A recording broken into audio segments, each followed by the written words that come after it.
Iran Donald ট্রাম্পকে মারতে চেয়েছিল, কিন্তু শেষ হাসি তিনি নিজেই হাসলেন। পেন্টাগনের সংবাদ সম্মেলনে মার্কিন সেক্রেটারি অব ওয়ার পিট হেগসেথের এই একটি বাক্য পুরো বিশ্বের সমসাময়িকরণ বদলে দিয়েছে।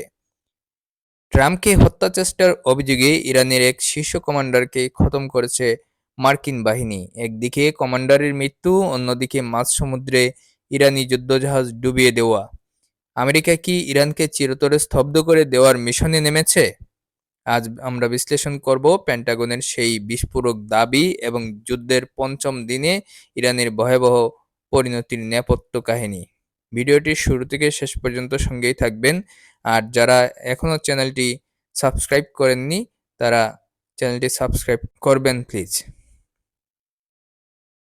বুধবার পেন্টাগনের পিট হেগসেথ যা জানালেন তা রীতিমতো শিউরে ওঠার মতো।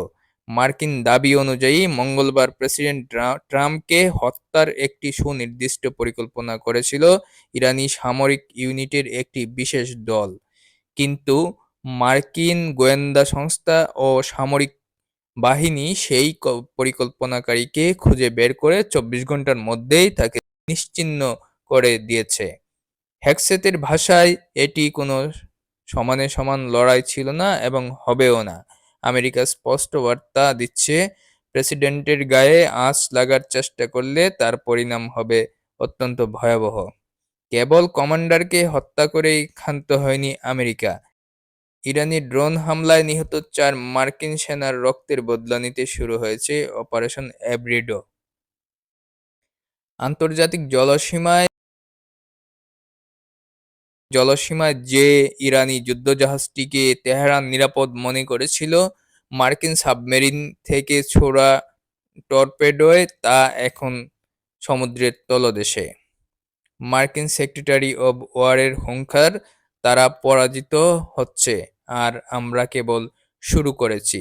এর মানে কি সামনে আরো বড় কোনো পারমাণবিক বা সাইবার হামলা অপেক্ষা করছে? যুদ্ধের আজ পঞ্চম দিন। তেহরানসহ ইরানের প্রধান শহরগুলোতে যুক্তরাষ্ট্র ও ইসরায়েলের যুদ্ধবিমানগুলো এখন যমদূত হয়ে উঠছে। ইসরায়েলের মূল লক্ষ্য এখন ইরানের নেতৃত্ব এবং আইআরজিসির নিরাপত্তা বলয় ভেঙে দেওয়া। ইরানের সরকারি সংস্থা ফাউন্ডেশন অব মার্টার্স জানাচ্ছে নিহতের সংখ্যা ১,০৪৫ ছাড়িয়ে গেছে। তবে এই সংখ্যা কেবল তাদের, যাদের মরদেহ শনাক্ত করা সম্ভব হয়েছে। ধ্বংসস্তূপের নিচে চাপা পড়ে থাকা লাশের মিছিল সম্ভবত আরও দীর্ঘ। বিশ্লেষকরা বলছেন, ইরান এখন এক অসম যুদ্ধের শিকার। একদিকে অভ্যন্তরীণ নেতৃত্বের সংকট, অন্যদিকে বিশ্বের দুই শক্তিশালী সামরিক শক্তির সাঁড়াশি আক্রমণ। পিট হেগসেথের হুঁশিয়ারি অনুযায়ী সামনে আরও বড় আক্রমণ আসছে। ইরান কি পারবে তাদের আকাশসীমা রক্ষা করতে, নাকি একের পর এক শীর্ষ কমান্ডারের মৃত্যু তেহরানের প্রতিরোধ ক্ষমতাকে পঙ্গু করে দেবে? এই যুদ্ধ কি শুধু ইরানকে নিরস্ত্র করার জন্য, নাকি পুরো শাসন ব্যবস্থা বদলে দেওয়ার এক নীল নকশা? রক্তক্ষয়ী এই যুদ্ধের আজ পঞ্চম দিন। একদিকে ট্রাম্পের টিকে থাকা, অন্যদিকে ইরানের ধ্বংসস্তূপ। বিশ্ব রাজনীতি এখন এক অনিশ্চিত গন্তব্যের দিকে।